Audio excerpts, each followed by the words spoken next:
কিসের মাধ্যমে ভগবান তুষ্ট হন? অন্ন খেয়ে প্রাণীগণ জীবন ধারণ করে। বৃষ্টি হবার ফলে অন্ন উৎপন্ন হয়, যজ্ঞ অনুষ্ঠান করার ফলে বৃষ্টি উৎপন্ন হয় এবং শাস্ত্রোক্ত কর্ম থেকে যজ্ঞ উৎপন্ন হয়। পরমেশ্বর ভগবান হচ্ছেন যজ্ঞ পুরুষ, অর্থাৎ সমস্ত যজ্ঞের ভোক্তা হচ্ছেন তিনি হচ্ছেন সমস্ত দেবদেবীরও ঈশ্বর। দেহের অঙ্গ প্রত্যঙ্গ যেমন সারা দেহের সেবা করে, ভগবানের অঙ্গস্বরূপ বিভিন্ন দেবদেবীরাও তেমন ভগবানের সেবা করেন। ইন্দ্র, চন্দ্র, বরুণাদি দেবতাদের ভগবান নিযুক্ত করেছেন জড়জগৎকে সুষ্ঠুভাবে পরিচালনা করার জন্য এবং বেদে নির্দেশ দেওয়া হয়েছে কিভাবে যজ্ঞ করার মাধ্যমে এই সমস্ত দেবদেবতাদের সন্তুষ্ট করা যায়। এভাবে সন্তুষ্ট হলে তারা আলো, বাতাস, জল আদি দান করেন, যার ফলে প্রচুর পরিমাণে ফসল উৎপন্ন হয়। ভগবান শ্রীকৃষ্ণের আরাধনা করা হলে ভগবানের অংশবিশেষ দেবদেবীরাও সেই সঙ্গে পূজিত হন, তাই তাদের আর আলাদা করে পূজা করার কোনো প্রয়োজন হয় না। এই কারণে কৃষ্ণ ভাবনাময় ভগবানের ভক্তেরা ভগবানকে সমস্ত খাদ্যদ্রব্য নিবেদন করে তারপর তা গ্রহণ করেন। তার ফলে দেহ চিন্ময়ত্ব প্রাপ্ত হয়।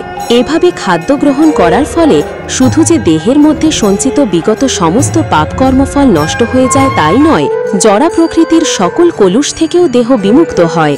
যখন কোনো সংক্রামক ব্যাধি মহামারী রূপে ছড়িয়ে পড়ে, তখন রোগ প্রতিষেধক টিকা নিলে মানুষ তা থেকে রক্ষা পায়। সেই রকম ভগবান বিষ্ণুকে অর্পণ করার পরে সেই আহার্য প্রসাদ রূপে গ্রহণ করলে জাগতিক কলুষতার প্রভাব থেকে যথেষ্ট রক্ষা পাওয়া যায় এবং যারা এভাবে অনুশীলন করেন তাদের ভগবৎ বলা হয়। তাই কৃষ্ণ ভাবনাময় ব্যক্তি যিনি কেবল কৃষ্ণপ্রসাদ গ্রহণ করে জীবন ধারণ করেন, তিনি বিগত জড় সংক্রমণগুলিকে প্রতিরোধ করতে পারেন এবং এই সংক্রমণগুলি আত্ম উপলব্ধির উন্নতির পথে বাধা স্বরূপ। পক্ষান্তরে যে ভগবানকে নিবেদন না করে কেবল নিজের ইন্দ্রিয় তৃপ্তি লাভের জন্য খাদ্য গ্রহণ করে, তার পাপের বোঝা বাড়তে থাকে এবং তার মনোবৃত্তি অনুসারে সে পরবর্তী জীবনে শূকর ও কুকুরের মতো নিকৃষ্ট পশুদেহ ধারণ করে, যাতে সমস্ত পাপকর্মের ফল ভোগ করতে পারে। এই জড়জগৎ কলুষতাপূর্ণ, কিন্তু কৃষ্ণপ্রসাদ গ্রহণ করলে সে কলুষ মুক্ত হয় এবং সে তার শুদ্ধ সভায় অধিষ্ঠিত হয়।